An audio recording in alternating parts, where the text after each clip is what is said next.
കഥ ഭർത്താവ് ഭാഗം 16. ഉച്ച കഴിഞ്ഞ് 3:10 വധുവരന്മാർ വീട്ടിലേക്ക് കയറേണ്ട സമയം. 11:30 മണിക്കുള്ള മുഹൂർത്ത സമയം കഴിഞ്ഞു. ശ്രീലേഖയും ശ്യാം സുന്ദറും ഓഡിറ്റോറിയത്തിൽ തന്നെ ബാക്കിയുള്ള സമയം ചിലവഴിച്ചു. 2:30 ഇനി അവിടെ നിന്നും വീട്ടിലേക്ക് പുറപ്പെട്ടാൽ മാത്രം മതി. വിവാഹത്തിൽ പങ്കെടുക്കാൻ ക്ഷണിക്കപ്പെട്ടു എത്തിയവർ എല്ലാം തന്നെ 1 മണിയോടെ മടങ്ങിപ്പോയിരുന്നു. ഇനിയുള്ളത് ശ്രീലേഖയെ യാത്രയാക്കാൻ നിന്ന ഏറ്റവും അടുത്ത ബന്ധുക്കളും ശ്യാം സുന്ദറിൻ്റെ കൂട്ടുകാരും ചില ബന്ധുമിത്രാദികളും മാത്രം. ഫോട്ടോഗ്രാഫർമാരും വീഡിയോഗ്രാഫർമാരും ഒക്കെ ആവശ്യത്തിന് സമയമെടുത്ത് വീഡിയോ ഒക്കെ ചിത്രീകരിച്ചും കൊണ്ടിരുന്നു.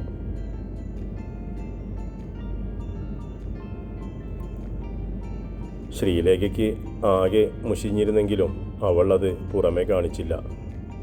2 മണിയായപ്പോൾ തന്നെ ശ്യാം സുന്ദറിൻ്റെ അമ്മ തങ്കമണിയും സഹോദരി ഗീതുവും അനിയൻ വിനുവും വീട്ടിലേക്ക് പോന്നിരുന്നു. തങ്കമണിക്ക് വീട്ടിലെത്തിയിട്ട് വേണം വധുവിനെ എതിരേൽക്കാനുള്ള നിലവിളക്കും താലവുമൊക്കെ ഒരുക്കി വയ്ക്കാൻ.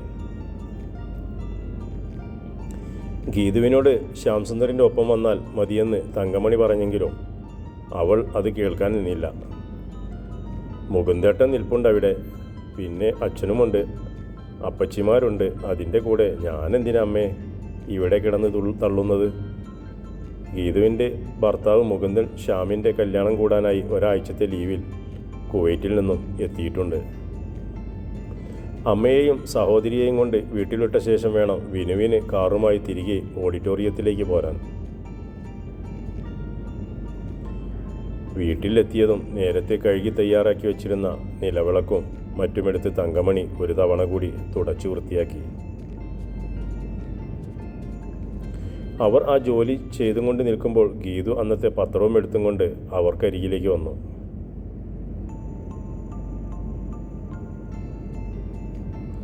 എന്നാലും ആരാ അമ്മേ ശ്യാമേട്ടൻ്റെ കല്യാണ ഫോട്ടോ പത്രത്തിൽ ഇടിവിച്ചത്? ശ്യാമേട്ടൻ്റെ പണിയാണോ ഇത്, അതോ വിനു ചെയ്തതോ?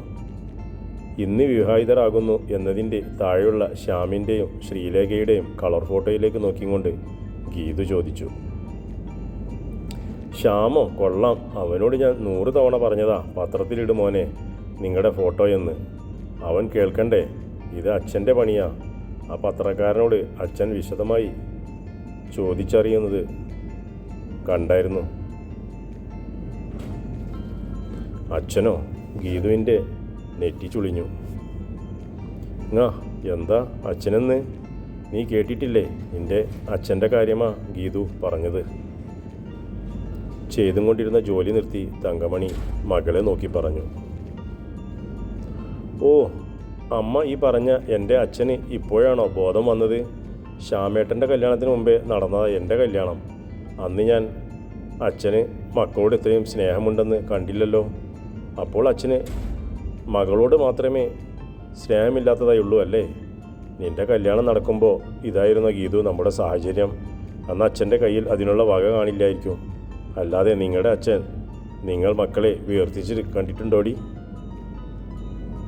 ഇതിനും വേണ്ടി ലക്ഷങ്ങളും കോടികളും ഒന്നും ആകില്ലല്ലോ അമ്മേ. ഒരു 10,000 2,000 മുടക്കി ചെയ്യാവുന്നേ ഉള്ളായിരുന്നു. അത് അച്ഛൻ മനഃപൂർവ്വം വേണ്ടെന്ന് വെച്ച് കാണും. നിന്നോട് ഞാൻ എങ്ങനെ പെണ്ണെ പറഞ്ഞു മനസ്സിലാക്കി തരേണ്ടത്? 10,000 2,000 മതിയായിരുന്നെങ്കിൽ ആ പൈസ നിനക്ക് അച്ഛൻ്റെ കയ്യിൽ കൊടുത്തിട്ട് അച്ഛനോട് പറയാൻ വയ്യായിരുന്നോ നിൻ്റെയും മുകുന്ദൻ്റെയും വിവാഹ ഫോട്ടോ പത്രത്തിൽ കൊടുക്കാൻ? ഇതിന് എത്ര കാശ് ചിലവായിട്ടുണ്ടെങ്കിലും അത് മുടക്കിയിരിക്കുന്നത് ശ്യാമ, അല്ലാതെ അച്ഛനല്ല. അച്ഛൻ അതിനുള്ള ഏർപ്പാട് ചെയ്തു കൊടുത്തു എന്നേ ഉള്ളൂ. കുറച്ചു സമയം ആ ഫോട്ടോയിലേക്ക് നോക്കിയിരുന്നതല്ലാതെ ഗീതു അതിന് മറുപടിയൊന്നും പറഞ്ഞില്ല. എങ്ങനെയുണ്ടടി ലേഖമോള്? ഈ അടുത്ത ദേശത്തൊന്നും വന്നിട്ടുണ്ടാവില്ല ഇതേപോലൊരു സുന്ദരി പെണ്ണല്ലേ മോളെ? കർപ്പൂരത്തട്ടം തുടച്ചു മിനുക്കുന്നതിനിടയിൽ തങ്കമണി ഉത്സാഹത്തോടെ പറഞ്ഞു. പിന്നെ സുന്ദരിക്കുട്ടി ബ്യൂട്ടി പാർലറിൽ നിന്നിറങ്ങി കതിർ മണ്ഡപത്തിലേക്ക് വരുന്നതിൻ്റെ ഗുണമാ അത്. കല്യാണത്തിൻ്റെ അന്ന് ഏത് പെണ്ണും സുന്ദരി തന്നെയാ. മേക്കപ്പൊക്കെ അഴിച്ചു വെച്ച് കുളി കഴിഞ്ഞിറങ്ങി വരുമ്പോൾ കാണാം തനി രൂപം. ചിലപ്പോൾ അമ്മയ്ക്ക് അവരെ കണ്ടാൽ തിരിച്ചറിയാൻ പോലും കഴിഞ്ഞെന്ന് വരില്ല. പോടി അവിടുന്ന്. ലേഖമോളുടെ മുഖത്ത് ഒരു നുള്ളു പൗഡർ പോലും ഉണ്ടോയെന്ന് എൻ്റെ സംശയം.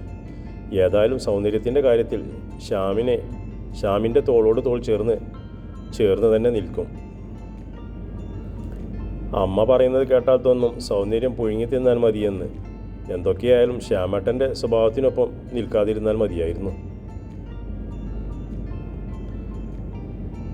തന്നെത്താൻ എന്നോണം അത്രയും പറഞ്ഞിട്ട് ഗീതു ഇരുന്നിടത്തു നിന്നും എണീറ്റു. തങ്കമണി ചെയ്തുകൊണ്ടിരുന്ന ജോലി യാന്ത്രികമായി നിന്നുപോയി. ഗീതു അകത്തേക്ക് പോയി മറയുന്നതുവരെ അവർ അവളെ തന്നെ നോക്കി നിന്നു. ആയമ്മയുടെ മനസ്സിനെ അസ്വസ്ഥമാക്കാൻ അത്രയുമൊക്കെ ധാരാളമായിരുന്നു. അവരുടെ ചിന്തയിൽ അങ്ങനെ ഗീതു പറഞ്ഞ വാക്കുകൾ ചുറ്റിത്തിരിഞ്ഞുകൊണ്ടിരുന്നു. കുറച്ചു സമയത്തിന് ശേഷം ഗീതു വന്ന് നോക്കുമ്പോൾ അമ്മ അവിടെ തന്നെ ഇരിക്കുന്നത് കണ്ട് അവൾക്ക് അമ്പരപ്പായി. അമ്മ ജോലി തീർത്തില്ല ഇതുവരെ?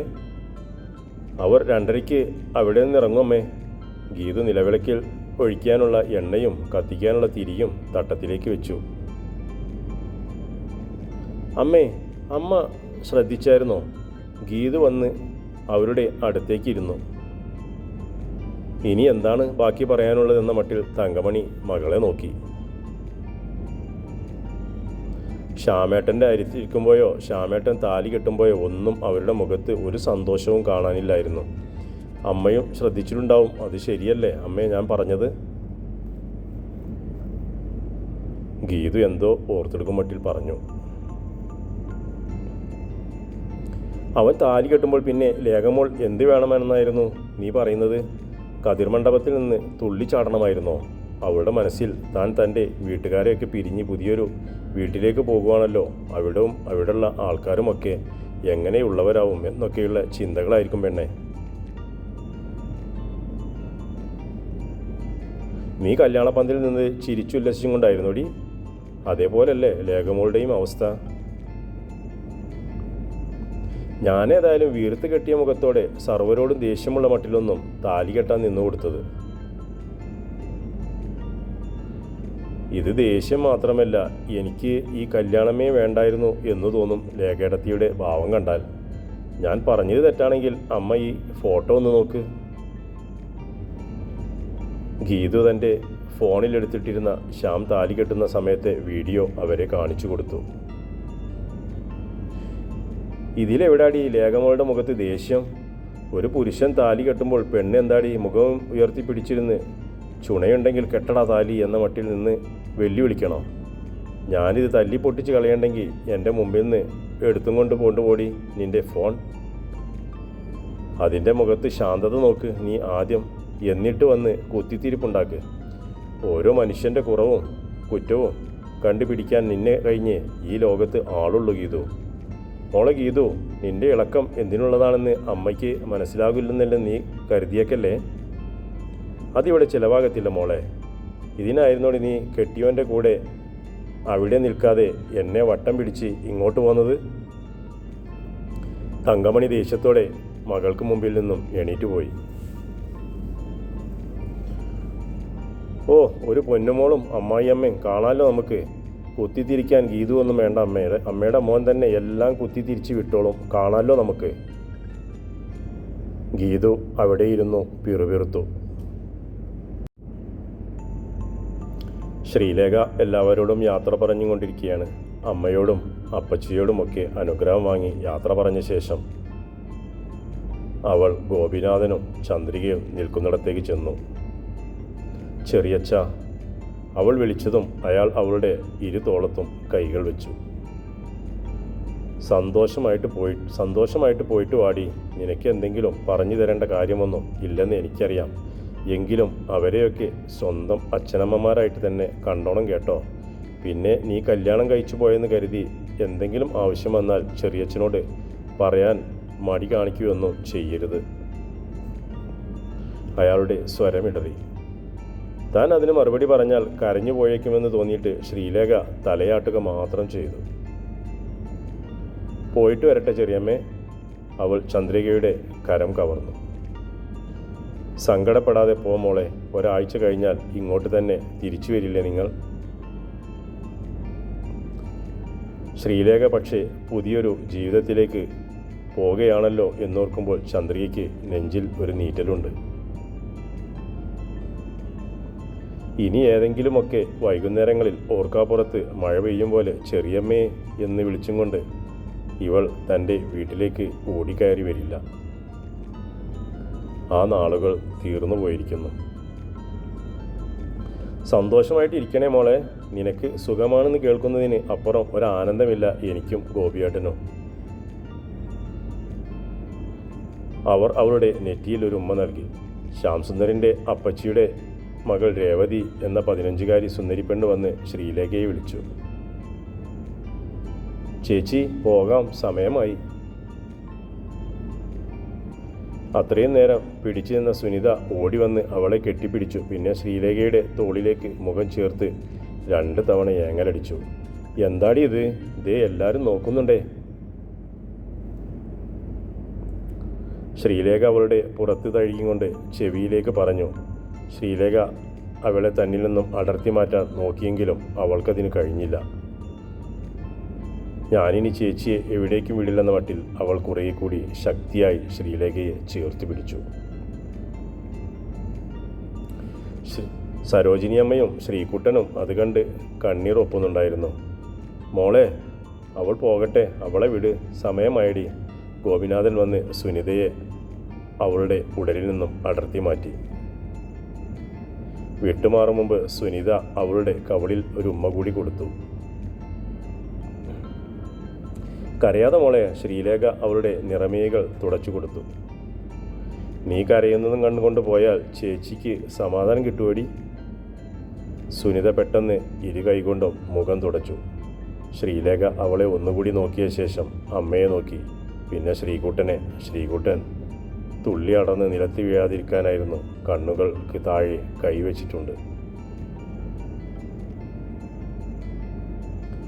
രേവതിയുടെ കൈ പിടിച്ചുകൊണ്ട് ശ്രീലേഖ ചെന്ന് കാറിൽ കയറി ശ്യാംസുന്ദറിൻ്റെ അടുത്തേക്ക് ഇരുന്നു.